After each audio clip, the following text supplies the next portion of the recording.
Employee pay, of course, is a huge factor when somebody is considering a new job or whether to stay at their current job. The Dallas Business Journal just put out their list of best places to work here in North Texas. And we want to get into this now. Will Anderson, the editor-in-chief, joining us again today to talk more about this. This is always a great list, and I think that this is something that employees like to look for, or potential employees like to look for.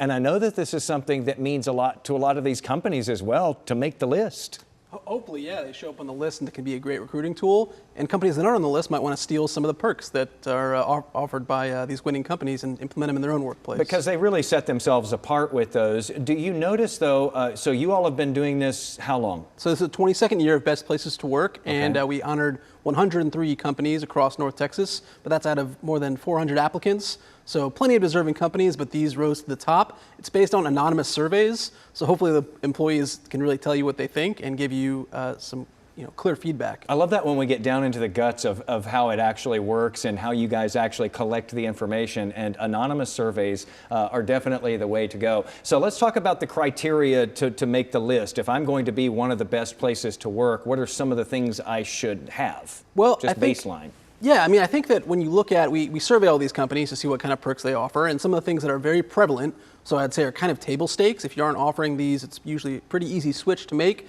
Things like unlimited time off, or at least 15 days of PTO. That's very prevalent. Over 75% of the winning companies had that. Also very prevalent were flexible work hours, and also hybrid work, some element of hybrid work, right, which is a major topic of debate in corporate boardrooms right now. How much people should be in the office, working hybrid, remote, that kind of thing. A lot of the winning companies still offer, I think it was 73% of those winning companies offered some form of hybrid work. Yeah, when you said flexible schedules, I think that Dia, I heard something from her over there that spoke to her.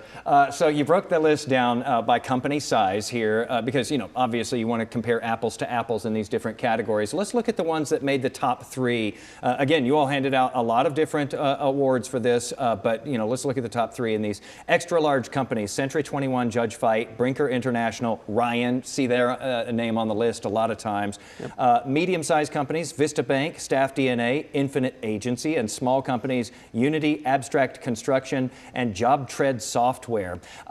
So congratulations to all of them and all of the others who, also were recognized by you guys.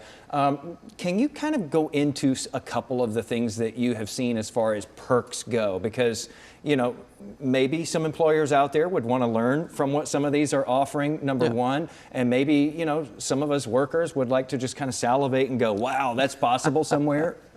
Yeah, definitely. Well, I mean, I will mention in the discussion about hybrid work, we see a lot of very large corporations asking their people to come back into the office maybe 5 days a week. Look what Amazon said. And hybrid work, I mean, we asked it pretty broadly, so it can mean a lot of things. A couple of days logging in remote. And I just think that can be a real differentiator for smaller companies that maybe can't pay an Amazon paycheck. Yeah. So I think there's a reason that's prevalent, and I read an interesting study recently that hybrid work isn't going to go away. Now, the amount of it, the ratio is probably shifting, and we haven't settled maybe on what that's going to be long term, but it's kind of a thing in your pocketbook, and it's usually pretty easy to accomplish now with all the digital tools that are available. One perk that wasn't very prevalent, but I thought was quite interesting, especially when it comes to the pinch that a lot of people feel in their pocketbooks that we're just discussing.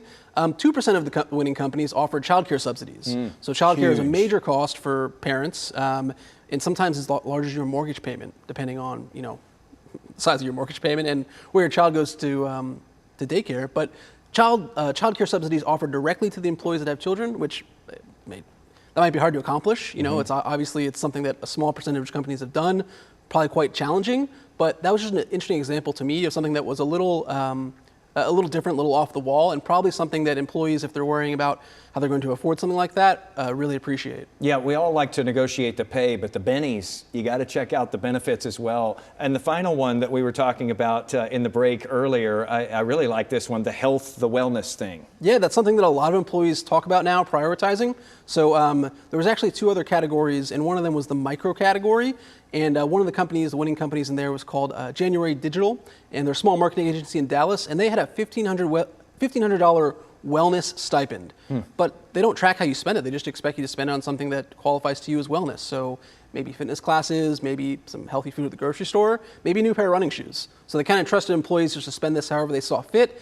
And that's, again, something that you feel directly in your pocketbook. Your company is investing in you and letting you choose how you want to put that perk to work. You get to make the choices. And boy, I could fit a lot of things into a wellness category. I can be very generalized.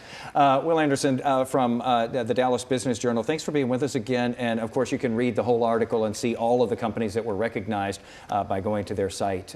Thanks so much for being here again. Thanks.